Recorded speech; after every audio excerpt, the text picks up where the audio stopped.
নমস্কার। আজকে তৈরি করব হুবহু দোকানের মতো মাখা সন্দেশ। আর মাখা সন্দেশ খেতে আমরা কিন্তু কম বেশি সবাই পছন্দ করি। মাখা সন্দেশ তৈরি করার জন্য প্রথমে আমি এখানে 1 লিটার দুধ নিয়ে নিয়েছি। দুধে একটা বলক আসতেই আমরা গ্যাসের চুলাটা বন্ধ করে দিব।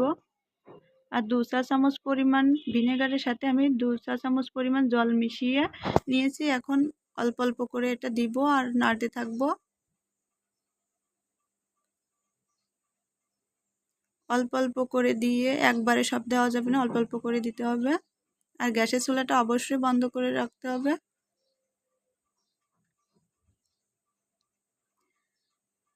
এখন আমি অল্প অল্প করে দিয়ে ছানাটা কেটে নিব।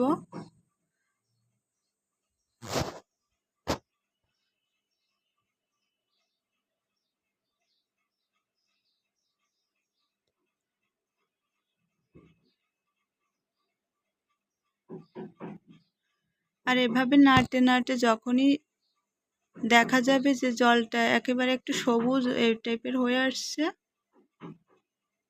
হালকা কালার হয়ে আসছে, এই যে তখনই আমরা নামিয়ে নিব। নামিয়ে ঠান্ডা জল দিয়ে সাথে সাথে ধুয়ে নিব। উল্টে পাল্টে ভালোভাবে একটু ধুয়ে নিব যাতে করে ভিনেগারের গন্ধটা না থাকে। ধুয়ে নেওয়ার পরে আমি এভাবে করে জলটা সরানোর জন্য রেখে দিব কিছু সময়ের জন্য। জলটা আমি ঝরিয়ে নিয়েছি। এখন একটু হাত দিয়ে দলাগুলো ভেঙে নিব।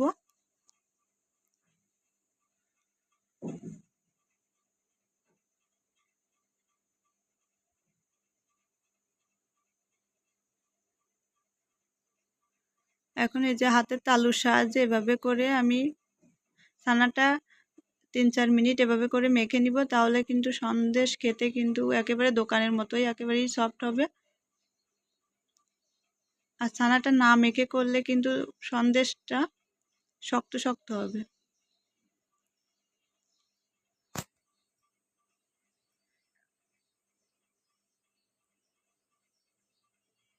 তো আমি ভালোভাবে মাখিয়ে নিয়েছি। আমার মাখানো হয়ে আমি চুলায় আগে থেকে একটা পাত্র বসিয়ে 1 কাপ পরিমাণ দুধ, 50 গ্রাম চিনি আর সামান্য এলাচ গুঁড়া দিয়ে ফুটিয়ে নিয়েছি। তারপরে ছানাটা দিয়ে দিয়েছি। দিয়ে এখন এভাবে করে নাড়তে নাড়তে ঘন করে নিব।